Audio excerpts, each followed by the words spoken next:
नमस्कार, सगरमाथा प्राइम समाचारमा स्वागत छ। म केशव शर्मा।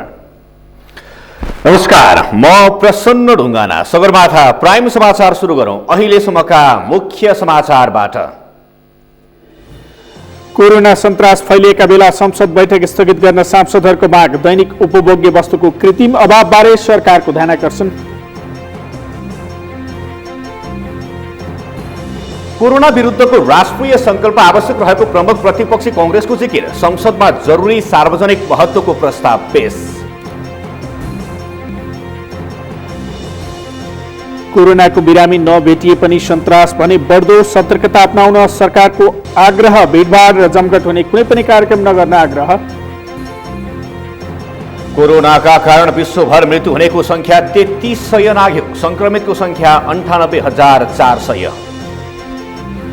र पोखरामा जारी आहारा र गोल्ड कप फुटबलको क्वार्टर फाइनलमा झापा 11 को प्रवेश। एपीएफ ट्राइबेकरमा 5-3 गोल अन्तरले पराजय।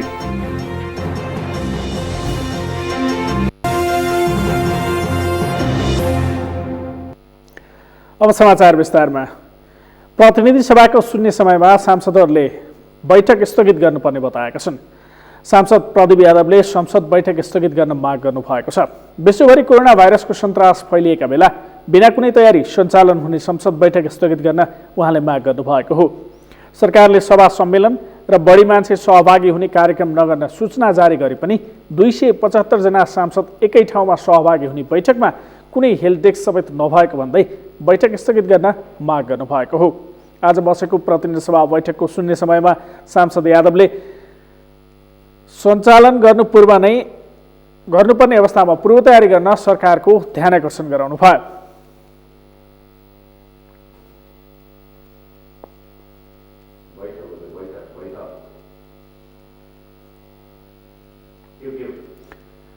सांसद पुष्पा भुसालले जिल्ला प्रशासन कार्यालयले भिडभाडमा नजान, धेरै मान्छे जम्मा हुने कार्यक्रम नगर्नु भनेर परिपत्र गर्दा पनि सरकारले 5 गतेसम्म विद्यालय बन्द नगर्नु भनेर सूचना निकालेको प्रति आपत्ति जनाउनु भयो। अप्राकृतिक हिसाबले मूल्य वृद्धि हुने र अभाव सिर्जना गर्ने जो गतिविधि भइरहेको छ। सांसद धर्मशिला चापागाईले कोरोना भाइरसका कारण आत्तिहाल्नुपर्ने अवस्था नभए पनि बजारमा दैनिक उपभोग्य वस्तुको कृत्रिम अभावले समस्या उत्पन्न भएकोतर्फ सरकारको ध्यानाकर्षण गराउनु भयो। बैठकले सङ्घ, प्रदेश र स्थानीय तह अन्तर्सम्बन्ध व्यवस्थापन विधेयक 2076, सार्वजनिक ऋण व्यवस्थापन विधेयक 2076, बैंक तथा वित्तीय संस्था सम्बन्धी पहिलो संशोधन विधेयक 2076, नेपाल राष्ट्र बैंक तेस्रो संशोधन विधेयक 2076 लाई दफावार छलफलका लागि सम्बन्धित समितिमा पठाएको छ। प्रमुख प्रतिपक्षी दल नेपाली कांग्रेसले कोरोनाको जोखिम न्यूनीकरणका लागि भइरहेको पहल तथा कोरोना विरुद्धको राष्ट्रिय संकल्प आवश्यक रहेको भन्दै संसदमा जरुरी सार्वजनिक महत्त्वको प्रस्ताव पेश गरेको छ। प्रतिनिधि सभाको आजको बैठकमा नेपाली कांग्रेसका सांसद गगन कुमार थापाले जरुरी सार्वजनिक महत्त्वको प्रस्ताव प्रस्तुत गर्नुभएको हो। उहाँले कोरोना संक्रमणबाट बच्नका लागि एकीकृत कार्य सञ्चालन गर्न र तत्काल एक्सन प्लान बनाई सार्वजनिक गर्न सरकारलाई आग्रह गर्नुभयो। त्यो प्लेटफर्मले नेपालका सबै सञ्चार माध्यमले मद्दत गर्नु पर्यो। त्यो प्लेटफर्मले मात्र बोल्नु पर्यो, अरू कसैले बोल्नु भएन। हिजो बागमती प्रदेशले निर्णय गर्थ्यो अबदेखि हात नमिलाउन नमस्कार गर्नु होला, एउटाले हात धुनु होला भन्थ्यो, अर्कोले अर्को कुरा भन्थ्यो। यति धेरै मल्टिपल सोर्सेसहरू छ, एउटा प्लेटफर्मबाट आउनु त सरकारले भन्नु पर्यो। उहाँले विश्व स्वास्थ्य संगठनले सार्वजनिक गरेको कोरोनाको अवस्था सम्बन्धी तथ्याङ्क जानकारी दिँदै नेपालले आवश्यक तयारी गर्न ढिलाइ गर्न नहुने बताउनु भयो। सांसद थापाले प्रस्तुत गर्नुभएको जरुरी सार्वजनिक महत्त्वको प्रस्तावमा सञ्जय कुमार गौतम, दिव्यमणि राज भण्डारी, राजेन्द्र कुमार केसी र डाक्टर नारायण खड्गाले समर्थन गर्नुभएको थियो। प्रस्तावको समर्थन गर्दै सांसद राज भण्डारीले आवश्यक तयारी नगरेको र कोरोना मुक्त घोषणा गरेका कारण पनि विश्व स्वास्थ्य संगठनले नेपाललाई कोरोनाको उच्च जोखिममा राखेको भन्दै आवश्यक सतर्कता अपनाउन सरकारको ध्यानाकर्षण गराउनु भयो।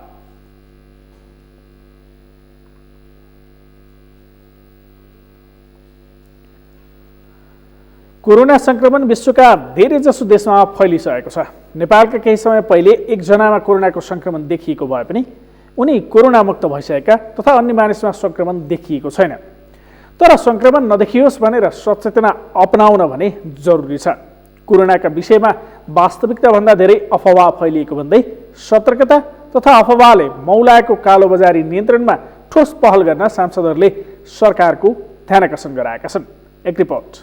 नेपालमा कोरोना सङ्क्रमण देखिएको त छैन, तर कोरोनाको अफवाहले भने मानिसहरू त्रसित मात्र बनेका छैनन्, कालोबजारी समेत मौलाएको छ। यस्तो अवस्थामा सरकारले कोरोना नेपालमा भित्रन नदिन मात्र होइन, कोरोनाको अफवाहले मौलाएको कालोबजारी रोक्न समेत ठोस पहल थाल्न आवश्यक छ। कोरोना सङ्क्रमण रोक्न भएका प्रयासका लागि भएका कामहरूका विषयमा भाषणबाजी भन्दा ठोस काम हुनु आवश्यक ठान्छन् सांसद देवप्रकाश तिमिल सिन्हा। उनले चिकित्सकहरूलाई आत्मबल दिएर काम गर्ने वातावरण बनाउनु पर्ने भन्दै भयावह अवस्थासँग जुझ्न सबै एकजुट हुनुपर्ने धारणा राखेका छन्। चीन जस्तो देशले भनेको बेलामा नियन्त्रण गर्न सकेन आफूलाई शक्तिशाली भन्ने राष्ट्रले। नेपाल जस्तो देशमा यसलाई रोकथाम गर्ने कुरामा के गर्दा हुन्छ, यही सदनमा हात धुनुपर्छ भनेर भाषण धेरै मान्यले गरे, अहिले जानु पानी छैन, यो रोकथाम यसै गरी हुन्छ। त्यसकारण यस्ता कुराहरू धेरै छन्। खुल्ला सिमाना छ, म त रौतहटको मान्छे, एकदम बोर्डर एकदम खुल्ला छ। विभिन्न देशबाट भारत हुँदै नेपाल भित्रिएको छ भने त्यसको लेखाजोखा सरकारसँग छ। त्यसो त कोरोना सङ्क्रमण जुन रूपमा फैलँदा मानिसहरूमा त्रास बढेको छ, त्योभन्दा बढी कोरोनाका विषयमा मानिसहरूमा फैलिएको अफवाहले त्रास फैलाएको छ।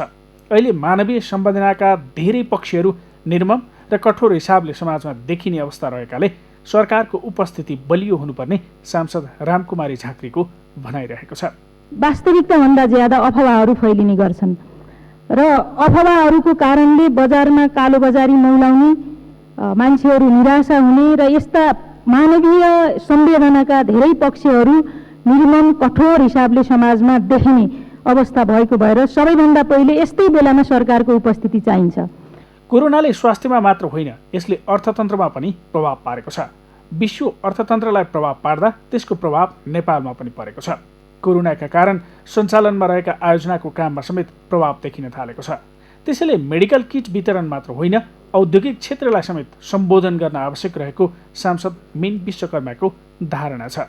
वैदेशिक रोजगार, कृषि क्षेत्र सबै प्रभावित हुने भइसकेपछि अब सरकारले गर्नुपर्ने कुरा मलाई लाग्छ मेडिकल किट्स, मास्क आदि मात्रै वितरण होइन कि यो औद्योगिक क्षेत्र र व्यापारिक क्षेत्रमा र ब्याङ्किङ क्षेत्रबाट ब्याजको अनुदान पनि दिनुपर्ने हो कि औद्योगिक क्षेत्रको अनुदानका लागि पनि सरकारले केही घोषणा गर्नुपर्ने हो कि। त्यसैले यो जरुरी सार्वजनिक महत्त्वको प्रस्ताव मार्फत मेडिकल किट्सको सँगसँगै यसमा हामीले यो एउटा विपदको अवस्था हो, विपदको अवस्थाका बेलामा राष्ट्रिय सचेतना कार्यक्रम गरौँ। आम मानिसमा भएको भय कम गर्नका लागि समेत सरकारले काम गर्न आवश्यक छ। कोरोना भयानक रोग होइन भनेर सचेतना अपनाउनु पर्ने सांसद लक्ष्मणलाल कर्णले बताएका छन्।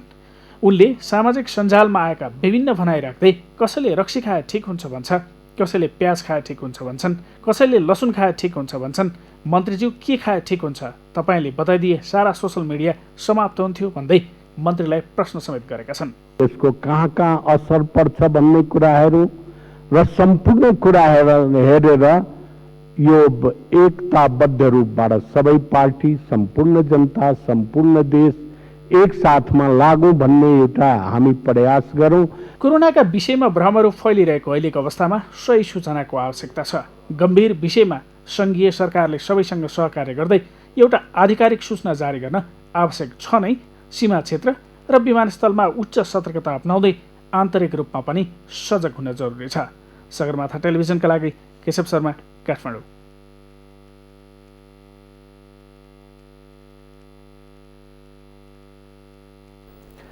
सरकारले कोरोना भाइरसको सङ्क्रमणबाट जोगिनका लागि तिनै तहको सरकारबीच समन्वय र सहकार्य गरी आवश्यक व्यवस्था मिलाउने काम भएको स्पष्ट पारेको छ।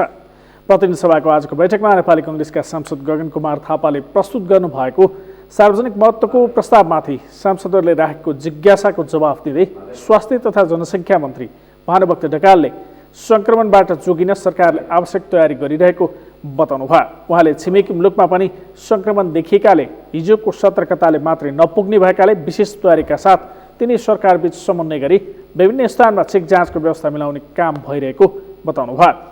विभिन्न अस्पतालमा 155वटा आइसोलेटेड बेड निर्माण गरिएको तथा चन्द्रगढी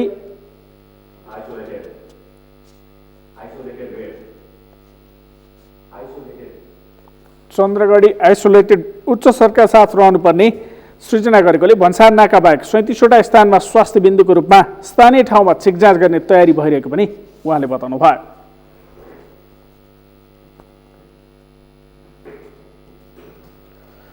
उद्योग वाणिज्य तथा आपूर्ति मन्त्री लेखराज भट्टले अहिलेको अवस्थामा 1 महिनासम्म ग्यासको अभाव नहुने बताउनु भएको छ। बजारमा दैनिक उपभोग्य वस्तु र ग्यासको अभाव हुने हल्लाहरू फैलिएका बेला मन्त्री भट्टले 1 महिनासम्म ग्यासको अभाव नहुने बताउनु भएको हो। मन्त्रालयमा आज पत्रकार सम्मेलन गरी मन्त्री भट्टले 6 महिनासम्म पुग्ने खाद्यान्न, 10 महिनालाई पुग्ने नुन र 1 महिनालाई पुग्ने ग्यास अहिले पनि स्टक रहेको बताउनु भयो। आज बिहान मात्रै नेपाल खाद्य व्यवस्था तथा व्यापार कम्पनी, साल ट्रेडिङ, नेपाल आयल निगम लगायतका संस्थाहरूसँग रिपोर्ट मागिएको र व्यवसायीहरूले दिएको रिपोर्टले कुनै पनि कुराको अभाव नहुने देखाएको उहाँले बताउनुभयो। मन्त्री भट्टले बजारमा लसुनको मूल्य बढेकाले केही अभाव रहेको र अरू कुनै पनि वस्तुमा अहिलेसम्म मूल्य वृद्धि नभएको बताउनुभयो। भारतले 26 प्रकारका औषधि निर्यातमा प्रतिबन्ध लगाए पनि नेपालले अत्यावश्यक औषधिको आपूर्तिका लागि कूटनीतिक माध्यमबाट कुराकानी गरिरहेको उहाँले बताउनुभयो।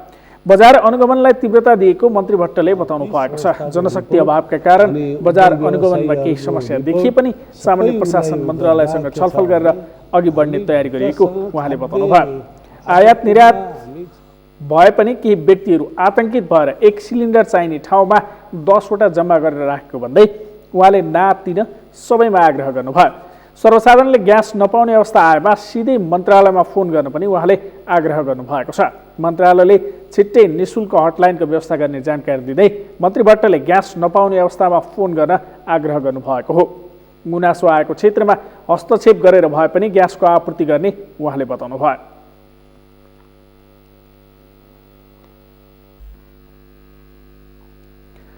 नेपाल औषधि उत्पादक सङ्घले 6 महिनासम्म औषधिको अभाव नहुने बताएको छ।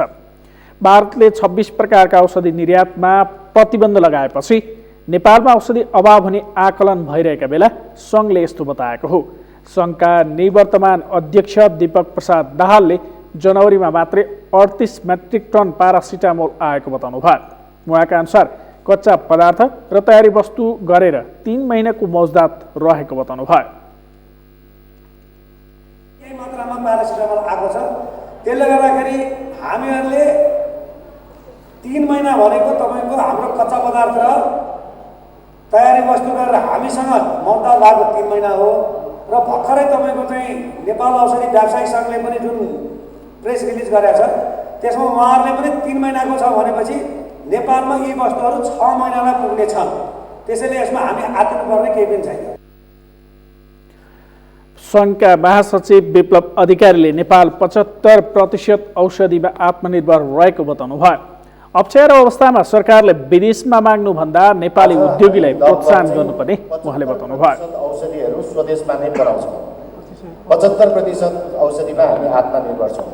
हामी आफूले बनाउन सक्ने चिज पनि विदेशीसँग डिपेन्डेन्ट भइरहेको छौँ। मूल कुरा नै यही नै हो।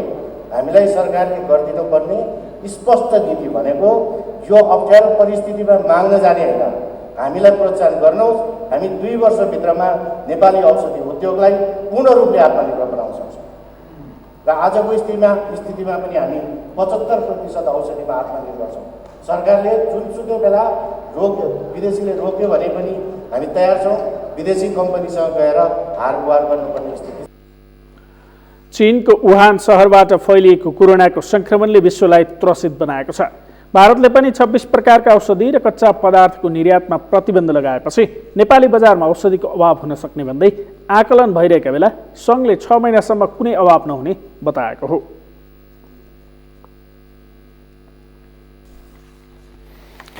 प्रधानमन्त्री केपी शर्मा ओलीको स्वास्थ्य अवस्थामा अपेक्षाकृत क्रमिक रूपमा सुधार भइरहेको छ। बुधबार दोस्रो पटक मृगौला प्रत्यारोपण गराउनु भएका प्रधानमन्त्री ओलीलाई आजबाट हिडुल गराउन थालिएको अस्पतालले जनाएको छ। उहाँलाई आजबाटै ठोस आहार दिन थालिएको त्रिवी शिक्षण अस्पतालका कार्यकारी निर्देशक डाक्टर प्रेम कृष्ण खड्काले बताउनुभयो। प्रधानमन्त्रीको भाइटल र ल्याब रिपोर्ट सामान्य रहेको उहाँले बताउनुभयो। डाक्टर खड्काले मृगौला दाता समीक्षा सङ्ग्रौलाको स्वास्थ्यमा पनि क्रमिक रूपमा सुधार भएको बताउनु भएको छ। उहाँलाई पनि ठोस आहार दिन थालिएको छ। प्रधानमन्त्री ओलीका प्रेस संयोजक सूर्य थापाले प्रधानमन्त्री आफैले आफ्ना राजनैतिक सल्लाहका विष्णु रिमाललाई टेलिफोन गरेर आफ्नो स्वास्थ्यमा राम्रो सुधार भइरहेको जानकारी दिनुभएको बताउनुभयो।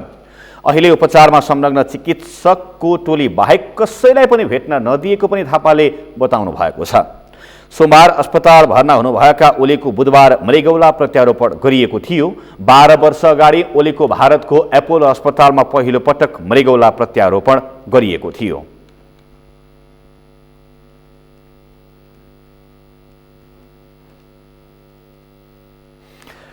कोरोना भाइरसले विश्वव्यापी सङ्कट निम्त्याइरहेका बेला नेपालका दलहरू भने आन्तरिक सङ्कटमा फस्दै गएका छन्। जनतालाई चेतना दिई एकताका साथ राष्ट्रिय अभियानमा लाग्न पर्ने दलहरू किन पार्टीभित्रकै गुटमा रुमल्लिरहेका छन् त? सूर्यकृष्ण सुवेदीको रिपोर्ट। कोरोना भाइरसले विश्वव्यापी सङ्कट निम्त्याइरहेका बेला नेपालका ठूला दलहरू भने आन्तरिक विवादमै रुमल्लिरहेका छन्। कोरोनाको सङ्कट समाधानको लागि जनतालाई चेतना दिन उद्यत हुनुपर्ने दलहरू पार्टीभित्रकै ससाना गुटहरूमा रमाइरहेका छन्। सरकारको नेतृत्व गरेका नेकपा अध्यक्ष समेत रहेका प्रधानमन्त्री केपी शर्मा ओली यति बेला मृगौला प्रत्यारोपणपछि अस्पतालमा उपचाररत छन्। अर्का अध्यक्ष पुष्पकमल दाहाल स्वास्थ्यमा समस्या आएको भन्दै आराम गरिरहेका छन्। सरकारको नेतृत्व गरेको नेकपामा यति बेला राष्ट्रिय सभामा कसलाई पठाउने भन्ने विवाद झागिएको छ। संसदको प्रमुख प्रतिपक्षी दल नेपाली काङ्ग्रेस पनि गुटै गुटको शिकार बनेको छ। सभापति शेरबहादुर देउवाले एकलौटी गरेको भन्दै वरिष्ठ नेता रामचन्द्र पौडेल पक्ष बहिष्कारको राजनीतिमा लागेको छ। काङ्ग्रेसका साना गुट आफ्नै अस्तित्व रक्षामा केन्द्रित छन्। जनताको समस्या समाधान भन्दा गुटगत राजनीतिमा व्यस्त दलबाट जनताले आशा नै गर्न छाडिसकेका छन्। प्रधानमन्त्रीले म सच्चिने होइन, तपाईँहरू सच्चिने हो। सरकारले यस्तो अभूतपूर्व काम गरेको छ, गान्धारीको जस्तो पट्टी लाएर नदेख्ने। अर्को वर्ष नेपालमा के गर्नु, अर्को वर्ष तपाईँहरूले पट्टी खोल्नुपर्छ यति भन्नुभयो। अनि हाम्रो सभापतिले फेरि के भन्नुभयो? हाम्रो सभापतिले यो जो भोट नहाल्ने बेलामा नहाल्ने, अहिले हामीले काम गरेन भन्ने। हेर्नुहोस् है, हामी दुईवटा स्टेटमेन्ट हामीले सुन्यौँ भनेदेखि भने सरकार चलाउने पार्टी पनि पटक्कै पनि सचिन तयार छैन। किन ऊ के भनिरहेको छ, जे भएको छ अभूतपूर्व भएको भन्ने छ। सरकारभन्दा अर्को वैकल्पिक सरकार भनौँ, हामी भनौँ, प्रतिपक्ष भन्नेको ऊ पनि चाहिँ हामी हिजोभन्दा राम्रो गर्छौँ भनेको छ नि, हिजो हामीले भोट किन हाल्नुहोस् भन्दैछ ऊ पनि। आखिर त पोलिटिकल पार्टी नै हो एजेन्ट भनेको हो। यहाँ यो कुरा चाहिँ मलाई चाहिँ सिरियस लागिरहेको छ कि पार्टीहरू सुध्रिएको छैन, अझै सुध्रिने त्यो चाहना पनि राखिरहेको छैन। ठुला दुई दल मात्र होइन, संसदको तेस्रो ठुलो दल पनि आन्तरिक विवादबाट मुक्त छैन। डाक्टर बाबुराम भट्टराई र उपेन्द्र यादव अध्यक्ष रहेको समाजवादी पार्टी नेताहरूको टकरावमै केन्द्रित छ, जसको कारण उसको भूमिका पनि सन्तोषजनक छैन। तर समाजवादीको नेतृत्व भने विवादविहीन पार्टी जीवन्त रहन नसक्ने भन्दै वाद विवादबाटै निकासमा पुग्न सकिने दाबी गर्छ। पोलिटिक्स ठिक दिशातिर गइरहेको पनि छैन, धेरै मान्छे सन्तुष्ट छैन, म आफै सन्तुष्ट छैन। तर तपाईँहरूसँग मेरो के आग्रह हो भनेदेखि अब पोलिटिसियनलाई मात्रै दोष दिएर पुग्दैन, अब तपाईँहरूको भूमिका निर्वाह गर्ने जमाना अहिले आयो। 6 दल मिलेर गठन भएको राष्ट्रिय जनता पार्टी राजपा विवादबाट मुक्त छैन। संसदको राष्ट्रिय मान्यता प्राप्त दलको हैसियतमा रहेको राजपाभित्रको नेताहरूको चारतिर फर्किएको अनुहारबाटै यसले महाधिवेशनमा केन्द्रित हुन सकेको छैन। अध्यक्ष मण्डलका नेताहरूको आफ्नै स्वार्थमा रुमल्लिएको राजपाभित्र को हाबी हुने भन्नेमै नेताहरूबीच टकराव बढ्दै गएको छ, जसको कारण नेपाली जनताले दुःख सुखमा साथ खोज्ने राजनीतिक दलबाट अपेक्षा नै गर्न छाडेका छन्। यसतर्फ दलहरू समयमै सचेत बन्नुपर्ने विश्लेषकहरूको भनाइ छ।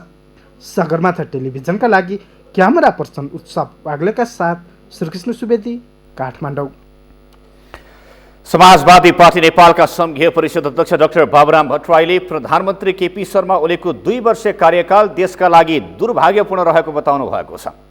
पार्टीको काठमाडौँ, ललितपुर र भक्तपुर जिल्ला कमिटीहरूको समायोजन घोषणा कार्यक्रममा डाक्टर भट्टराईले उपचाररत प्रधानमन्त्री ओलीको स्वास्थ्य लाभको कामना गर्दै बितेको 2 वर्षमा जनताले केही पनि नपाएको दाबी गर्नुभयो।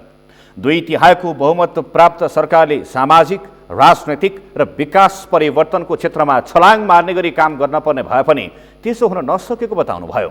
भ्रष्टाचार नियन्त्रण र सुशासन लगायतका क्षेत्रमा सरकारले गर्न सक्ने काम समेत नगरेको भन्दै भट्टराईले गर्न नहुने भ्रष्टाचार, नातावाद, कृपावाद र आपसी झै झगडाका कामहरू मात्रै गरेको आरोप लगाउनुभयो। त्यसै हुन्छ नि, राणा शासनको बेलामा पनि त फर्किङ बिजुली बनाएको छ, दरबार हाई स्कुल बनाएको छ, अहिले त भइरहेको छ, कसैले रोक्नै सक्दैन। तर यत्रो दुईटै बहुमत प्राप्त सरकारले 2 वर्षको बिचमा जुन एउटा छलाङमय गतिविधिका हुनुपर्थ्यो, सामाजिक क्षेत्रका परिवर्तनहरू, आर्थिक क्षेत्रका परिवर्तनहरू, राजनीतिमा एउटा परिवर्तनहरू, भ्रष्टाचार नियन्त्रण गर्ने कुरा, सुशासन दिने कुरा कति गर्न सकिन्थ्यो। गर्न सकिने काम चाहिँ उहाँले गर्नु भएन, गर्नुपर्ने काम चाहिँ गर्नु भएन। सत्तारूढ दलभित्र भागभण्डाको लडाईँ सुरु भएको भन्दै भट्टराईले अर्को निर्वाचनमा देश नयाँ ध्रुवीकरणसम्म जाने भएकाले त्यसको तयारीमा लाग्न जिल्ला कमिटीहरूलाई निर्देशन समेत दिनुभयो। आज तत्कालीन संघीय समाजवादी पार्टी नेपाल र नयाँ शक्ति पार्टी नेपालका काठमाडौँ, ललितपुर र भक्तपुर जिल्ला कमिटीहरूको समायोजन गरिएका हुन्। सगरमाथा प्राइम समाचारमा पालो भएको छ विश्रामपछि। कोरोनाको बिरामी नभेटिए पनि सन्तास भने बढ्दो, सतर्कता अपनाउन सरकारको आग्रह, भिडभाड जमघट हुने कुनै पनि कार्यक्रम नगर्न आग्रह। बुढी गण्डकी जलविद्युत आयोजनाबाट प्रभावित धादिङ र गोर्खा जिल्लाका स्थानीय आन्दोलित, सरकारले पुनर्वासमा चासो नदिएको गुनासो। र म्याग्दीको बाबिया चौरमा सामुदायिक विद्यालयमा निजी विद्यालयको समायोजन, स्थानीय मङ्गला माविमा भ्रेकुटी सनराइज बोर्डिङ स्कुल गाभियो।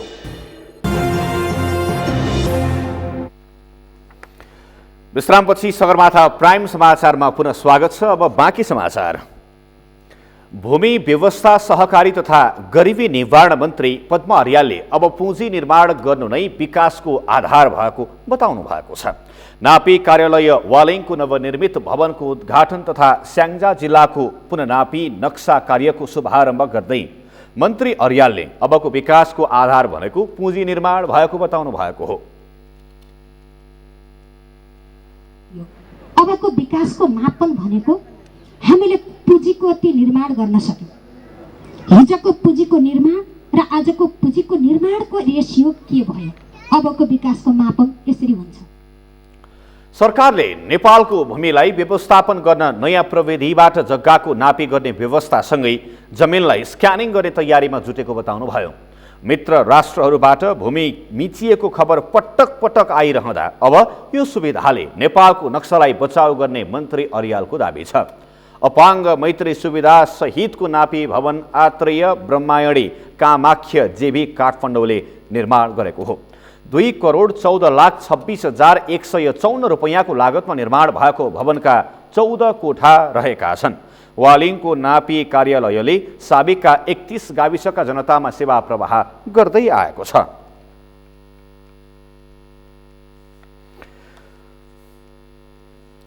विश्वव्यापी रूपमा फैलिरहेको कोरोना भाइरस संक्रमित बिरामी नेपालमा नभेटी पनि यसको त्रास भने निकै बढ्न थालेको छ। कोरोनाको संक्रमणबाट जोगिनका लागि भनेर सरकारले सभा सम्मेलनदेखि होली पर्वसम्म नमनाउन आग्रह गर्न थालेपछि जनमानसमा भने भय उत्पन्न भएको छ। उनीहरू आवश्यकताभन्दा बढी सामानको सङ्ग्रह गर्न थालेका छन्। यसले बजारमा कतिपय वस्तुको अभाव समेत हुन थालेको छ। शान्त लम्सालको रिपोर्ट।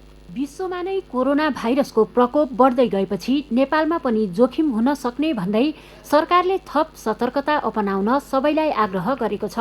भिडभाड र जमघट हुने ठाउँमा भाइरसको संक्रमण हुने खतरा भएकाले सार्वजनिक रूपमा आयोजना हुने औपचारिक कार्यक्रम गर्न अनिश्चितकालसम्मका लागि स्वीकृति नदिने निर्णय गरेको छ।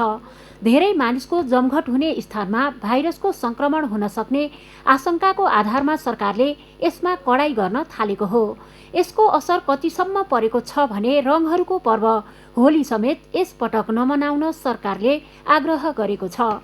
ठुलो जमघट भेला हुँदाखेरि त्यस्तो व्यक्तिको संसर्गबाट यो फैलिन सक्ने एउटा चाहिँ सम्भावनालाई दृष्टिगत गरेर विश्व स्वास्थ्य सङ्गठनले पनि अलिकति सतर्कता अवलम्बन गर्नु भन्ने र विज्ञप्ति जारी गरेको स्थिति। त्यसले गर्दाखेरि यसमा चाहिँ हामीले भेला सम्मेलन, सभा सम्मेलन, ठुला जमघटहरू को आयोजना नगर्दिन भनेर हामीले चाहिँ सर्वसाधारण महानुभावहरूमा सबैमा हामीले अनुरोध गरेका छौँ। कोरोनाको विश्वव्यापी प्रभाव परेसँगै नेपाल पनि यसको चपेटामा परेको छ। नेपालमा कोरोना भाइरसको संक्रमित बिरामी फेला परेका छैनन्, तर वातावरण यस्तो बनेको छ कि यसले भएको वातावरण सिर्जना गरेको छ। कोरोनाको कारण यति बेला नेपालको पर्यटन क्षेत्र सुस्त भएको छ भने यसले समग्र अर्थतन्त्रमा असर पर्ने देखिन थालेको छ। यही कारण बजारमा सामानको अनावश्यक जगेडा गर्ने क्रम बढ्न थालेको छ। यसले कालाबजारिया मौलाउने र जनतालाई मार पर्ने अनुमान गर्न थालिएको छ। तर जिल्ला प्रशासन कार्यालयले भने कालाबजारियालाई पाता फर्काउने चेतावनी दिएको छ। कोरोनाको नाममा चाहिँ जुन जुन खालको हरकतहरू अहिले सुन्नमा आइरहेछ त्यस्तालाई त खोजी कानुनको कठघरामा ल्याउने नै हो। त्यस कारणले गर्दा त्यो काम चाहिँ अब नगर्न म अनुरोध पनि गर्न चाहन्छु। तपाईँ हामी सचेत हुनुपर्छ, हामी सतर्क भएर भिडभाडमा नजाने, घरमा बस्ने, अलिक सकिन्छ भनेदेखि अत्यावश्यक काममा भन्दा बाहेक किन जानु पर्यो, अहिले किन जाने। यो नाममा अभाव कृत्रिम अभाव सिर्जना गर्ने, काटेनी गर्ने, यस्ता काम गर्नेका चाहिँ पाता फर्काउने हो। कोरोना भाइरसको संक्रमण विश्वव्यापी समस्या हो। यो मानव सभ्यतालाई नै चुनौती दिने खालको समस्या सामूहिक रूपमा लडेर मात्र जित्न सकिन्छ। तर यस प्रकरणमा पनि आम जनता भएको वातावरणमा बाँच्नुपर्ने र व्यापारीले पनि नाफा कमाउने उपयुक्त मौकाको रूपमा भनेको विडम्बनापूर्ण कदम हो। यसैले सरकारले कोरोना भाइरसको बारेमा यथोचित जानकारी दिने, जनतालाई आश्वस्त पार्ने र कालो बजारी गर्नेलाई नियन्त्रण गर्ने दिशातर्फ अग्रसर हुनुपर्छ। सगरमाथा टेलिभिजनका लागि क्यामेरामा अजय हाकजुका साथ शान्ता लम्साल, काठमाडौँ। चीनबाट सुरु भएको नोभेल कोरोना भाइरसको संक्रमण विश्वभर फैलिरहेको समयमा यसको जोखिमसँगै त्रास पनि उत्तिकै रूपमा फैलिएको छ। विश्व स्वास्थ्य संगठनले नेपाललाई उच्च जोखिममा राखेपछि त्रास झनै बढेको सृजना भएको छ। के हो त कोरोना भाइरस, यसबाट कसरी बस्ने? शान्ता दनुवारको रिपोर्ट। कोभिड-19 नामकरण गरिएको कोरोना भाइरसको संक्रमणले अहिले विश्वभर त्रास फैलिएको छ। विश्वभर यसको संक्रमण फैलिएपछि यसको जोखिमसँगै त्रास पनि फैलिएको हो। विश्वभर कोरोना भाइरसको संक्रमण फैलिँदै गर्दा यसको गलत प्रचारले पनि कोरोनाको त्रास बढाएको छ। स्थानीय तहका सरकारी निकायदेखि सामाजिक सञ्जालहरूमा समेत कोरोना भाइरसको विषयमा धेरै कुराहरू आउन थालेका छन्। विश्व स्वास्थ्य संगठनले कोरोना संक्रमणको कारण विश्व स्वास्थ्य सङ्कट घोषणा गरिसकेको छ। कोरोनाको हालसम्म केही पनि औषधि पत्ता नलागेको हुँदा यसबाट बच्नको लागि एकमात्र उपाय यसको लक्षण र बस्ने तरिकामा विशेष ध्यान दिनुपर्ने चिकित्सकहरूको धारणा रहेको छ। यसका मुख्य लक्षणहरूमा चाहिँ ज्वरो आउने, सुक्खा खोकी लाग्ने, श्वास प्रश्वासमा समस्या हुने, अलिकति थकान महसुस हुने अथवा मांसपेशीहरू दुख्ने लगायतका अन्य लक्षणहरू छन्। सबैभन्दा मुख्य उपाय भनेको पटक पटक साबुन पानीले मिची हात धुने 20 सेकेन्डभन्दा बढी। रुगाखोकी लागेका व्यक्तिहरूले चाहिँ जिम्मेवारी निभाउन जरुरी छ। त्यस्ता व्यक्तिहरूले चाहिँ हाक्छौँ गर्दा खोक्दा मुख ढाक्ने र त्यस्ता व्यक्तिहरूले मास्कको प्रयोग गर्ने र रुगाखोकी लागेका व्यक्तिहरूले कुनै पनि सङ्क्रमणलाई नेग्लिजेन्स नगरिकन चिकित्सकलाई लगेर आफ्ना कुराहरू भन्ने। कोरोनाको संक्रमणबाट बच्नको लागि सावधानी अपनाउन जरुरी छ। यो समय मौसमी फ्लूको भएका कारण पनि सामान्य रुगाखोकी भएका कारण यसको त्रास बढेको चिकित्सकहरू बताउँछन्। चिकित्सकहरूका अनुसार 104 डिग्री भन्दा बढी ज्वरो आएमा, रुगाखोकी देखिनुका साथै श्वास प्रश्वासमा पनि अत्याधिक समस्या देखिएमा कोरोना लक्षण हुन सक्ने चिकित्सकहरूले बताएका छन्। हाल नेपालमा टेको स्थित राष्ट्रिय जनस्वास्थ्य प्रयोगशालामा मात्र कोरोना भाइरस जाँच्ने प्रयोगशाला रहेको छ। यो कस्तो मान्छेलाई परीक्षण गर्ने भनेर WHO को एउटा केस डेफिनेसन छ। त्यो केस डेफिनेसन अनुसार चाहिँ कोरोनाको लक्षण भनेको रुगाखोकी नै हो। रुगाखोकी, ज्वरो र सास फुल्ने, बढी चाहिँ यसमा सास प्रश्वासमा समस्या हुने व्यक्तिहरूको अरू कुनै रोगले त्यो जस्टिफाई हुँदैन भने, जस्तो उहाँले अरू कुनै रोग छैन जसले यस्तो सिम्टम ल्याउन सक्छ तर उहाँमा यस्तो सिम्टम देखाएको छ भने बल्ल त्यस्तो बिरामीले चाहिँ कोरोनाको शङ्का गर्नु भनेर WHO को गाइडलाइन त्यसरी आएको छ। अब यहाँ जनमानसमा त्रास भनेको रुगाखोकीको सिजन हो। सबैलाई रुगाखोकी अक्सर हामीले एक्सपिरियन्स गरेका हुन्छौँ, लागेकै हुन्छ। रुगाखोकी लाग्यो भन्दैमा त्रसित भइहाल्नु पर्दैन। तपाईँ आफ्नो नजिकको डाक्टर कहाँ जो गएर पहिला एकचोटि इलाज गराउनुहोस्, उहाँहरूले सही सल्लाह दिनुहुन्छ।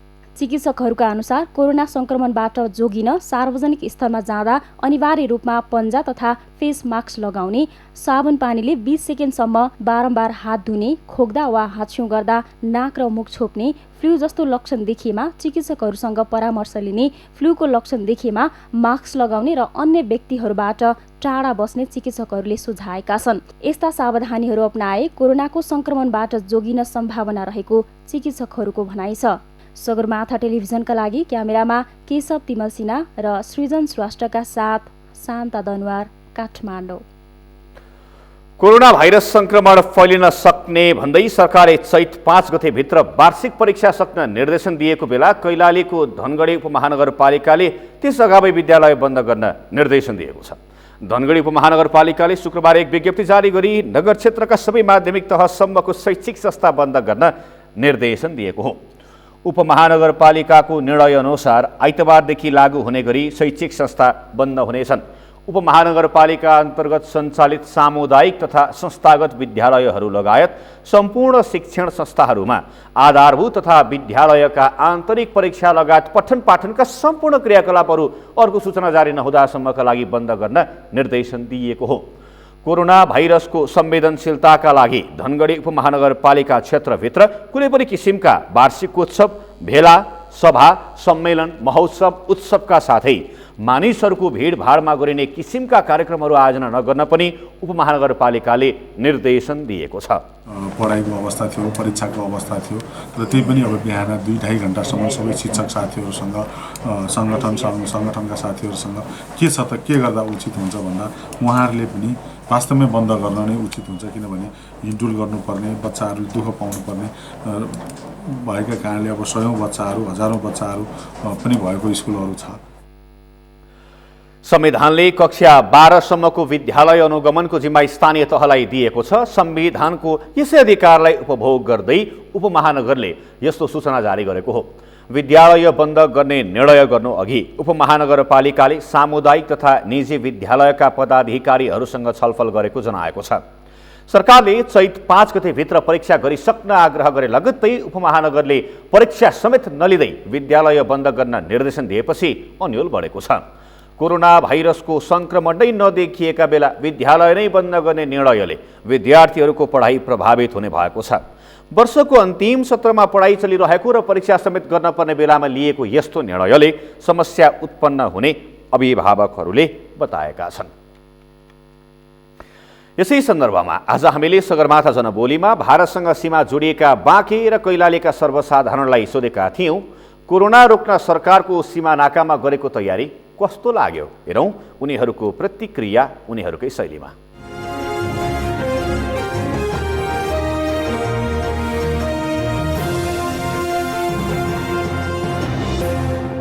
त्यो डेस्क राख्ने मात्रले काम हुँदैन। अब हाम्रो यता अन्तर्राष्ट्रिय नाका छन्, प्लेनदेखि लिएर बसका सबै कुराहरू बन्द गर्नु पऱ्यो। त्यसपछि मात्र हुने हो, नत्र यो सीमामा डेस्क राखेर मात्र त्यो एउटा औपचारिक रूपमा त्यो हुनेवाला छैन। त्यसको यो विभिन्न क्षेत्रहरूसँग समन्वय गरेर चाहिँ होइन त सम्बन्धित मान्छेहरूसँग सरकार निकायसँग समन्वय गरेर चाहिँ कसरी चाहिँ न्यूनीकरण गर्न सकिन्छ भन्ने अवस्थामा र यसबाट बच्न कसरी सकिन्छ भन्ने सन्दर्भमा चाहिँ एउटा चेतना जनचेतनाको कार्यक्रम पनि अगाडि बढाउनु जरुरी छ। यातायातका कुराहरू भए, नाकाहरूमा भए, डेस्क बेन्चका कुराहरू भए, अनि चाहिँ ज्यादा अझ यसका बारेमा अझ जानकारीमूलक कुराहरू राख्दा अझ यसले प्रभावकारी होला। यो सरकारले जुन यसमा जागरुकता देखाएको छ त्यो राम्रो कदम हो। पुरा विश्व नै यस विषयमा चिन्तित बनिरहेको बेलामा नेपाल सरकारले पनि आफ्नो स्तरबाट जुन प्रयासहरू गर्नुपर्ने त्यो विषयमा गरिरहेको छ। सरकारले यसमा अलिकति गहनमूलक विचार गरेर यसमा कस्तो प्रचार, झुट्टा प्रचारबाजी पनि भन्दा पनि एउटा जुन आफ्नो हुन्छ नि, कसरी हामी यसलाई निर्मूल गरौँ, कसरी यसलाई हामी निर्मूल गरौँ भनेर कुराबाट सरकारले एकदम सफल भएर भाग्नुपर्ने हो। खाद्यान्नको प्रक्रियालाई जुन सरकारले कन्ट्रोल गर्न सक्छ र यसलाई चेक जाँच, ठाउँ ठाउँमा मासु जाँच अनि खाद्यान्न सबै जाँच गरेर क्लियर भएको वस्तु खाएपछि चाहिँ सुविधा भयो भने त्यो सुविधा गर्न सक्यो भने सरकारले नियन्त्रणको कुरो हुन्छ। सरकारले क्रियाकलाप गरिराखेको छ त राम्रै पहल कदमी हो। तास भएको वातावरण भइसकेको छ। यो हाम्रो एउटा भनाइरहेको छ, मतलब यहाँ लोकलमा कि साँपको विषले मान्छे मर्दैन, साँपको टोकाइको डरले मान्छे मर्छ। त्यस्तै यस्तै भइसकेछ हाम्रो यहाँको वातावरण। और इसके लिए तो जो सरकार जो अपना वो कर रही है तो वो बहुत अच्छा किया है। इसके लिए हम लोग जो है बहुत खुश हैं। यस जनबोलीका प्रायोजक आफ्नो विश्वास हो आफ्नो विश्वास हो त्रिशक्ति सिमेन्ट। बुढी गण्डकी जलविद्युत आयोजनाबाट प्रभावित धादिङ र गोर्खा जिल्लाका स्थानीयहरू फेरि आन्दोलित भएका छन्। लाल पूर्जा बुझाएको लामो समय भइसक्दा समेत सरकारले पुनर्वासमा कुनै चासो नदिएको भन्दै उनीहरू आन्दोलित भएका हुन्। धादिङबाट गोमा थापाको रिपोर्ट। सङ्घीय सरकारको राष्ट्रिय गौरवको सूचीमा राखेको बुढी गण्डकी जलाशयुक्त आयोजनाले अझै गति लिन सकेको छैन। मुआवजा वितरण र लाभकार लिने या नलिने विषयमा अल्मलिँदा आयोजना गतिहीन बनेको हो। डुबान प्रभावितहरूलाई ताल वरपर रिङ रोड बनाएर पुनर्वास गरिने बताइए पनि डुबान प्रभावितहरूको पुनर्वासका लागि जग्गा अधिग्रहण समेत सुरु भएको छैन। मेन कुरो अब हाम्रो चाहिँ त्यहाँ हामीलाई त्रासदी भएको कारण के हो भने हामी त्यहाँबाट विस्थापित भएपछि कहाँ जाने त अहिलेसम्म टुङ्गो छैन, कहाँ बसोबास हुने। मेन कुरो जनतालाई चाहिँ यसरी गरिब बनाएर सुकुम्बासी बनाएर आयोजना बनेको त कुनै औचित्य भएन। पहिला जनताको पुनर्स्थापना होस् अनि हाम्रो चाहिँ आयोजना होस् अनि आयोजनाको लागि हामी सपोर्ट गरेर नै हामीहरूले चाहिँ सब आफ्नो चाहिँ जग्गाहरू चाहिँ पास गरेर दिएको। धादिङको खहरे बजार बाहेक अन्यत्रका अधिकांश डुबान प्रभावितहरूले सरकारलाई आफ्नो लाल पूर्जा बुझाएर मुआवजा लिइसकेका छन्। त्यति हुँदा पनि उनीहरूले चर्चेको जग्गाको घरगोठ, अन्य संरचना र बोट बिरुवाको मुआवजा पाउन सकेका छैनन्। घरगोठ, बोट बिरुवाको लगत सङ्कलन गरिए पनि आयोजनाले त्यसलाई अहिलेसम्म सार्वजनिक गरेको छैन। राष्ट्रले हामीलाई अर्को पुनर्वास, यो जनतालाई पुनर्वास तत्काल गरोस्, पुनर्वासको काम हामीलाई व्यवस्था गरोस्। त्यसपछि हाम्रो त्यो घरको राष्ट्रिय टिकट यदि कटाउँछ भने हामी मुआवजा लिन तयार छैनौँ। घरबाट मुआवजा हामी लिँदैनौँ। यो तरिकाले हुन्छ स्वत जनता 70-75-80% जनता सुकुम्बासी अवस्था छ। तपाईँ यत्रो जग्गा चर्चेर बसे मान्छे र साथीहरूले धेरै जग्गा हुने धेरै कोही पैसा बुझ्नुभयो होला, तर उहाँ पनि अहिले 3 आना 4 आना जग्गा खुम्चेर बस्ने बाध्यता छ। हामी चाहिँ सुकुम्बासी भएर हाम्रो घरको राजकट्टी कटाएर यदि नेताहरूले पैसा राखेर चाहिँ भ्रष्टाचारमा लाग्छन् भने हामीलाई त्यो सही हुने छैन। बरु हामीलाई डुबाएर मारिदियोस्, हामी मर्न तयार छौँ, हामी झुन्डिन तयार छौँ, गोली ठोक्नुहोस्, हामी छैटाउन तयार छौँ। डुबान प्रभावितले आफ्नो घरगोठ, अन्य संरचना र बोट बिरुवाको मुआवजा वितरण गर्दा सरकारले लाभकर मिनाहा गर्नुपर्ने माग गर्दै आएका छन्। मुआवजा नदिएर सुकुम्बासी हुन लाग्दा समेत डुबान प्रभावितको लाभकर नलिने निर्णय गर्न सरकार आनाकानी गरिरहेकोमा उनीहरू आक्रोशित छन्। जनताहरूलाई चाहिँ राम्रोसँग कसरी विस्थापित गर्ने ठाउँ कता हो, पुनर्वास कता हो भनेर त्यस ठाउँमा चाहिँ लगिदिने होला भन्ने आशले हामी यहाँसम्म आइरहेको हो र आशमा हामी एकदम पीडित भइसक्यो। यो पीडितहरूलाई चाहिँ कसरी चाहिँ माथि लाने र हामीलाई जसरी भए पनि यो पुनर्वास चाहिँ चाहियो हामीलाई। कतिपय डुबान प्रभावितहरू बुढी गण्डकी आयोजनाबाट सुकुम्बासी बन्ने अवस्थामा पुगेका छन्। त्यस्ता व्यक्तिहरूको जग्गा थोरै भएको र चर्चेको जग्गाको पनि लाल पूर्जा नभएकाले उनीहरू अप्ठ्यारोमा छन्। डुबान प्रभावितहरूले मुआवजा वितरण गर्दा 5 रोपनी भन्दा कम जग्गा भएका डुबान प्रभावितलाई 15% र 10 रोपनीसम्म जग्गा भएकाहरूलाई 10% थप गरेर मुआवजा दिनुपर्ने उनीहरूको माग छ। लामो समयदेखि आन्दोलित हुँदा पनि आफ्ना माग सुनवाई नभएपछि डुबान प्रभावितहरूले बिहिबार जिल्ला प्रशासन कार्यालय धादिङमा ध्यानाकर्षण पत्र बुझाएका छन्। उनीहरूले बुधबार यसै गरी गोर्खा प्रशासन कार्यालयमा पनि ध्यानाकर्षण पत्र बुझाएका थिए। विकासका काममा नागरिक सहायक बन्नुपर्छ र त्यस्तो अवस्था निर्माणको सरकारको महत्त्वपूर्ण भूमिका हुन्छ, तर सुकुम्बासी बन्ने अवस्थाका नागरिक र कम जग्गा भएका नागरिकलाई वैकल्पिक बसोबाससहित बाँच्न सक्ने बनाउने विषयमा सरकारले आश्वस्त पार्न आवश्यक छ। सगरमाथा टेलिभिजनका लागि धादिङबाट गोमा थापाको रिपोर्ट। माडी जलाशययुक्त आयोजना रोल्पामा बन्ने भएको छ। रोल्पामा प्रदेश 5 को गौरवको माडी जलाशययुक्त जलविद्युत आयोजनाको निर्माण सुरु भएको हो। 156 मेगावाटको माडी जलविद्युत आयोजना पावर चाइना र नेपाल सरकारको 32 अर्बभन्दा धेरै लगानीमा सुरु भएको हो। जलाशययुक्त आयोजनाको आगामी 6 वर्षभित्र निर्माण सम्पन्न गर्ने लक्ष्य राखिएको छ। रोल्पाबाट भरत नेपालीको रिपोर्ट। रोल्पाको माडी खोलामा निर्माण हुने माडी जलाशययुक्त जलविद्युत आयोजनाको निर्माण प्रक्रिया अगाडि बढेको छ। 156 मेगावाटको जलविद्युत आयोजना प्रदेश नम्बर 5 कै सबैभन्दा ठुलो जलविद्युत आयोजना हो। चिनिया राष्ट्रपति सी जिङफिङको नेपाल भ्रमणका क्रममा भएको सम्झौता बमोजिम चीनको सरकारी company power construction corporation of China power China र नेपालको सरकारी company hydro electricity investment and development company limited HIDCL को संयुक्त लगानी रहने माडी जलाशययुक्त आयोजनाको सम्पर्क कार्यालयको स्थापना गरी काम सुरु भएको छ। आयोजना निर्माणका लागि जम्मा 32 अर्ब 20 करोड रुपियाँ लाग्ने अनुमान गरिएको छ। सुनल स्मृति गाउँपालिका र रोल्पा नगरपालिकाको सिमानामा पर्ने सिस्नेरी गाउँ नजिकै 170 मिटर अग्लो बाँध निर्माण गरी 6 किलोमिटरको सुरुङबाट सुनल स्मृति गाउँपालिकाको हरिगाउँ नजिकै विद्युत गृहमा पुर्याइनेछ। माडी जलाशययुक्त आयोजनामा उत्पादित विद्युत ऊर्जा 220 केबी प्रसारण लाइन मार्फत खुग्रीमा रहेको सब स्टेसनबाट केन्द्रीय प्रसारण लाइनमा जोडिने आयोजनाले जनाएको छ। 18 महिनामा विस्तृत अध्ययन गरी बाँकी 4.5 वर्षभित्र निर्माण सम्पन्न गर्ने नेपाली निर्माण कम्पनी HIDCL का प्रमुख कार्यकारी अधिकृत छविराज पोखरेलले जानकारी दिए। धन्यवाद। यो 156 मेगावाटको आयोजना हो। यसको चाहिँ 18 महिनामा हामी अध्ययन पुरा गर्ने लक्ष्य राखेका छौँ र अर्को 5 वर्षभित्र यसलाई निर्माण सम्पन्न गर्ने लक्ष्य छ। अहिलेको प्रारम्भिक अध्ययनले यसको लागत चाहिँ करिब 42 अरब चाहिँ यसको लाग्ने देखिएको छ र यसले 9 वर्षभित्र यसको लगानी उठाउन सक्ने प्रारम्भिक अध्ययनले देखाएको तीव्र अध्ययनले त्यसलाई चाहिँ थप पुष्टि गर्नेछ। माडी जलविद्युत आयोजना निर्माणको काम सुरु भएपछि विद्युत प्रभावित क्षेत्रका स्थानीय उत्साहित भएका छन्। उनीहरू गाउँमै विकास पाउने आशासहित आयोजनाबाट स्थानीयले रोजगारी पाउने विश्वास व्यक्त गर्छन्। हाइड्रो पावर जो पूर्व मन्त्रीज्यूले जहाँ सर्वे गर्नुभएको थियो ती ठाउँबाट चाहिँ विद्युत निस्किएपछि हामी एकदम उत्साहित भइरहेका छौँ। त्यहाँको जनता पहिलेदेखि बुटोल पावर कम्पनीले सर्वे गर्ने बेलादेखि जहाँ हाम्रो चाहिँ त्यहाँ हाइड्रो पावर खुल्छ भन्ने आश्वासन पाइसकेपछि हामी त्यहाँको 5वटा गाविसको जनताहरू उत्साहित भएर बसेका थियौँ। विद्युत सञ्चालन भयो भने त तपाईँको चाहिँ हाम्रा अब त्यहाँ ठुल्ठुला कल कारखानाहरू चल्छन्, हाम्रा त्यहाँ व्यापार बिजनेस धन्दाहरू अब जो उत्साहित रूपले अगाडि बढ्छन् भन्ने अब हामीले लागेको हो। पावर चाइनाले अब काम सुरु गर्दैछ, त्यहाँका युवाहरू उत्साहित छन्, खुसी छन्।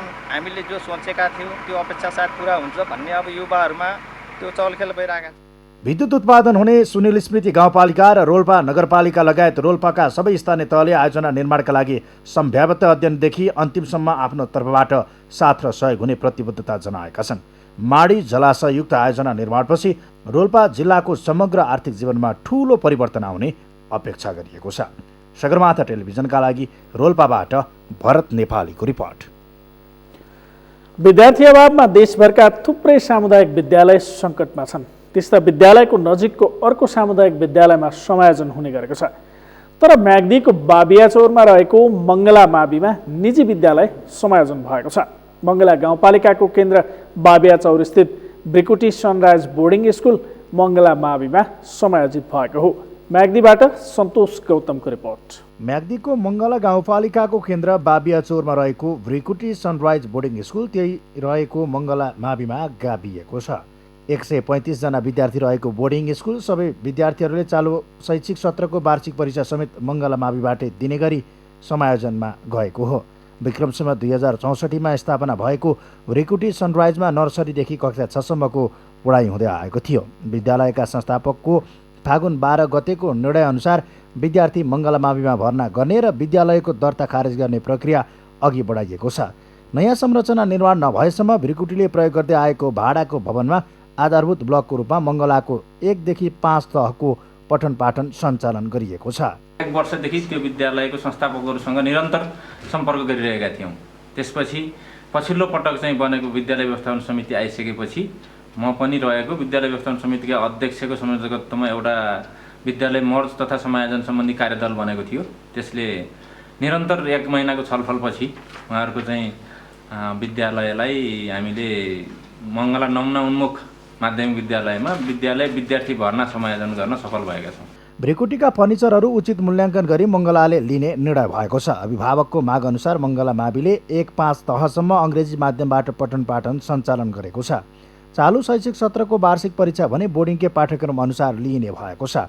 कार्यदल गठन गरेर सोको सुझाव अनुसार विद्यालय समायोजन गरिएको हो। हामीले फर्स्ट टर्म र सेकेन्ड टर्म चाहिँ ब्रिकुटीबाट दिएको छ र थर्ड टर्मको लागि समायोजन भयो भने यो मङ्गलाबाट दिने भन्ने हाम्रो सहमत भयो र 1बाट लिएर 6सम्म इङ्ग्लिस मिडियमै त्यही अब यहाँ भौतिक संरचना नबन्दासम्म त्यही चाहिँ पढाइ हुने र त्यही विषय नै इङ्ग्लिस मिडियमबाटै चल्ने भनेर चाहिँ हाम्रो सहमति भएको कारणले हामीले सामुदायिक विद्यालयले नै निजीको भन्दा राम्रो शिक्षा दिने वातावरण बनेपछि विद्यार्थी ल्याउन अभिभावकले साथ दिएका हुन्। 1 महिनाभन्दा बढी समय विद्यालय समायोजनको गृह कार्य गरिएको थियो। पूर्व प्राथमिकदेखि कक्षा 12सम्मको पठन पाठन हुने मङ्गला माविमा 491 जना विद्यार्थी छन्। गत वर्षदेखि कक्षा 9मा बाल विज्ञान सम्बन्धी प्राविधिक विषयको पठन पाठन सुरु भएको थियो। शिक्षा मन्त्रालयले गत वर्षदेखि नै नमुना विद्यालयको कार्यक्रम समेत लागू गरेको छ। अहिलेसम्म भइरहेको विद्यार्थीहरू 491 मा अहिले चाहिँ नयाँ विद्यालय भिरकुटी सनराइज पनि यसैमा गाभिन पुगे अथवा यसैमा समायोजित भइसकेको परिप्रेक्ष्यमा हाम्रो विद्यार्थी लगभग 600 भन्दा पनि बढी विद्यार्थीहरूको अवस्था छ। निजी विद्यालयको आकर्षणका कारण अधिकांश सामुदायिक विद्यालयमा विद्यार्थी अभाव भएको अवस्थामा मङ्गला माविको प्रयासले सामुदायिक विद्यालयप्रति विश्वास बढाएको छ। व्यवस्थित पूर्वाधार र अध्यापनमा रचनात्मक तथा आधुनिक शिक्षण विधिको प्रयोगले सामुदायिक विद्यालयको गुणस्तर सुधार गर्न सकिने देखाएको छ। मङ्गला माविले जस्तै देशभरका सामुदायिक विद्यालयको ध्यान पुग्न सके सामुदायिक विद्यालयको साख फर्कने र शिक्षा नै फरक वर्गका लागि फरक हुने अवस्थाको अन्त्य हुन सक्थ्यो। सगरमाथा टेलिभिजनका लागि म्याग्दीबाट सन्तोष गौतमको रिपोर्ट। सगरमाथा प्राइम समाचारमा एकैछिन विश्रामपछि कोरोनाका कारण विश्वभर मृत्यु हुनेको संख्या 3300, नाग्यो संक्रमितको संख्या 98,400 र पोखरामा जारी आहारा गोल्ड कप फुटबलको क्वार्टर फाइनलमा झापा 11 को प्रवेश। एपीएफ ट्राइब्रेकरमा 5-3 गोल अन्तरले पराजित। अब पालो अर्थ समाचारको। विश्व अर्थतन्त्रमा कोरोना भाइरसको प्रभाव उल्लेख्य मात्रामा देखिन थालेको छ। कोरोना भाइरस विश्वव्यापी समस्या बन्दै गएपछि डलरको भाव बढ्दा सुनको मूल्य अहिलेसम्मकै सर्वाधिक उचाइमा पुगेको छ। नेपाली रुपैयाँको तुलनामा अमेरिकी डलरको भाव 16 महिना यताकै उच्च भएसँगै त्यसले नेपालको व्यापार घाटा थप चुलिने आशंका बढेको छ। सन्तोष बीके थापाको रिपोर्ट। शुक्रबार नेपाली बजारमा सुनको भावमा 1800 रुपियाँले वृद्धि भयो। विश्व बजारमा डलरको भाव 16 महिना यताकै उच्च दरमा पुगेपछि सुनको भाव 1800 ले बढेर 82,500 रुपियाँ कायम भएको हो। नेपाल राष्ट्र ब्याङ्कले शुक्रबार जारी गरेको विनिमय दरका अनुसार 1 अमेरिकी डलरको खरिद दर 117 रुपियाँ 1 पैसा र बिक्री दर 117 रुपियाँ 61 पैसा रहेको छ। संसारभर कोरोना भाइरस संक्रमणको बढ्दो प्रभावसँगै शेयर बजार र डलरको भावमा असर परेपछि सुनको मूल्य लगातार उक्लिने क्रममा रहेको छ। 3 महिना यता लगातार खस्किएको सुनको बजारको कारोबारमा अझै सुधार आउने सङ्केत भने देखिएको छैन। सुनमा अहिले देखिएको एउटा त यो कोरोना भाइरसको चाहिँ जुन चाहिँ प्रभाव छ त्यसले चाहिँ देखिया हो होइन। कोरोना भाइरसको कारणले गर्दाखेरि अब नेपालको भनौँ न एउटा सामान्य उदाहरण लिँदाखेरि पहिला आन्दोलन हुँदाखेरि नेपाल एक दिन बन्द हुँदाखेरि हामीलाई यति धेरै नोक्सान हुन्छ भनेर हामी डाटा निकाल्थ्यौँ होइन। अब चाइना चाहिँ अब त्यत्रो ठुलो देश छ, त्यत्रो ठुलो चाहिँ आर्थिक चाहिँ गतिविधि हुने ठाउँ हो होइन। त्यहाँ चाहिँ महिनौँ दिनसम्म चाहिँ सहरका सहर देशै बन्द भएर बस्नु भनेको त्यसको इम्प्याक्ट त संसारकै इकोनोमीमा धेरै नराम्रो पर्छ। नेपाली रुपैयाँको तुलनामा अमेरिकी डलरको भाव बढेपछि त्यसले नेपालको व्यापार घाटा थप सुलिने र अर्थतन्त्रमा धक्का पुर्याउने अर्थविदहरू बताउँछन्। नेपालले आयात गर्दा डलरमै कारोबार हुने भएकाले भाव आकासिँदै गए नेपालीको दैनिक उपभोग्य वस्तुदेखि देशको अर्थतन्त्रमै असर पार्ने पक्का छ। चीनको मात्रै होइन विश्वकै अर्थतन्त्र रक्षात्मक पोजिसनमा डिफेन्डिङ मोडमा रहेको छ भनेर हामीले बुझ्नुपर्दछ। त्यसबाट आफूलाई कसरी जोगाउने आर्थिक सामाजिक र सबै दृष्टिकोणबाट जनजीवनको दृष्टिकोणबाट कसरी जोगाउने भनेर चाहिँ विश्व परिवेश र हाम्रो क्षमता र हाम्रो अवस्थालाई हेरेर अगाडि बढ्नुपर्ने स्थिति छ। यसअघि इरान अमेरिकाको बढ्दो तनाव र अमेरिका चीन बीचको व्यापार युद्धले थला परेको चिनिया अर्थतन्त्रलाई गत डिसेम्बरदेखि चीनबाटै फैलिएको नोभेल कोरोना भाइरस कोभिड-19ले झनै सिकिस्त पारेको छ। यता नेपाल पनि चीनको ठुलो व्यापार साझेदार मुलुक भएकाले नेपालको अर्थतन्त्र धराशायी बनेको हो। यसको नियन्त्रणका लागि सरकारले अर्थतन्त्र चलायमान हुने आर्थिक गतिविधिलाई तत्काल अगाडि बढाउन आवश्यक देखिन्छ। तर कोरोनाकै नाममा इन्धन, खाद्यान्न तथा स्वास्थ्य सामग्रीको अभाव देखाई कालो बजारी समेत हुन थालेपछि एकातिर सुन र डलरको भाव बढ्दा नेपालमा बजार भाव बढ्ने देखिन्छ भने अर्कोतिर कालो बजारीले जनताको ढाड झन सिकिने अवस्था छ। सरकारले यसमा तदारुकता अपनाउनु पर्ने देखिन्छ। सगरमाथा टेलिभिजनका लागि क्यामेरामा सृजन श्रेष्ठका साथमा सन्तोष बिके थापा, काठमाडौँ। अब पालो खेल समाचारको। झापा 11 पोखरामा जारी 18औं संस्करणको आहारा र गोल्ड कप फुटबलको क्वार्टर फाइनलमा प्रवेश गरेको छ।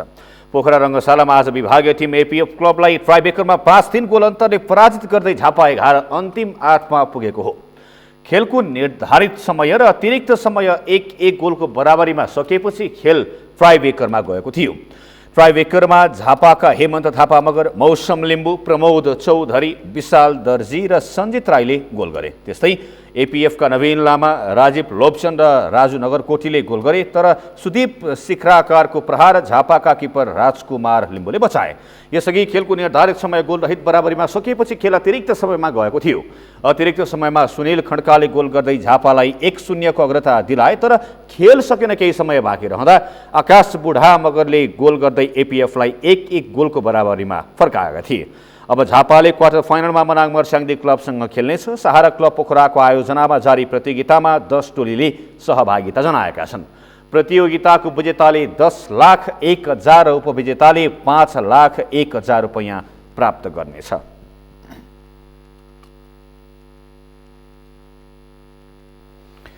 यो सँगै हामी सगरमाथा प्राइम समाचारको अन्त्यमा छौँ। अन्त्यमा मुख्य समाचार फेरि एकपटक।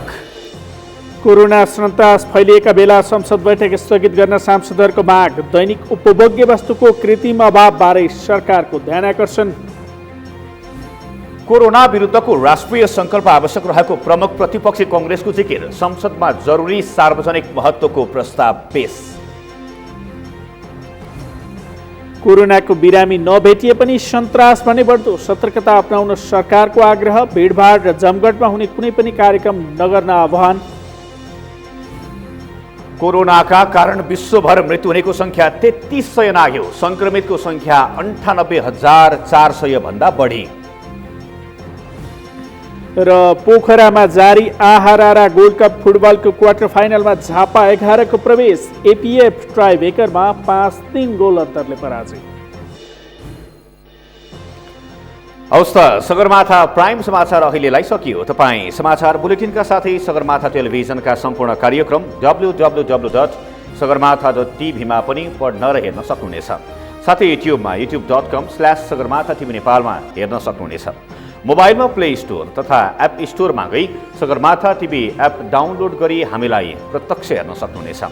साथै तपाईँ हामीलाई फेसबुकमा पनि facebook.com/STV नेपालमा फलो गर्न सक्नुहुनेछ। समाचारको शिखर, नेपालको गौरव, नेपालको पहिलो न्युज च्यानल सगरमाथा टेलिभिजन हेर्दै गर्नुहोला। नमस्कार।